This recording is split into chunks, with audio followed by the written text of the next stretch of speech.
যার বিরুদ্ধে কথা বলতেছে সাধারণ মুসলমান কি তাকে মহাব্বত করে না ঘৃণা করা শুরু করছে?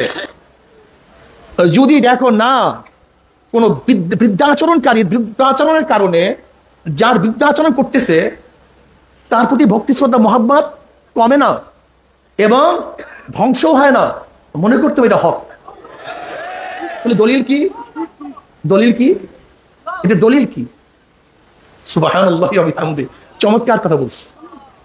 ওয়াকাযালিকা জাআলনাকুম উম্মাতান ওয়াসাতান লিতাকুনু শুহাদা আলান নাস।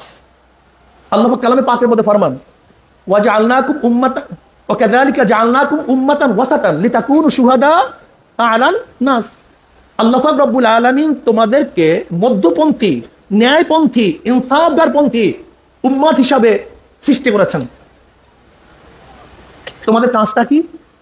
তোমরা মানুষের পক্ষে বিপক্ষে কি করবা? সাক্ষী দিবা। কারা সাক্ষী দিবে? আম্মাতুল মুসলিমিন। ওয়া কাযালিকা জাআলনাকুম উম্মাতান ওয়াসাতান লিতাকুনু শুহাদা আলান নাস। এরা মানুষের পক্ষে সাক্ষী দিবে কে ভালো কে মন্দ, কে হক কে হক না। দলিল কি? বুখারীর মধ্যে রওয়ায়াত আছে। হযরত আনাস ইবনে মালিক রাদিয়াল্লাহু ফরমান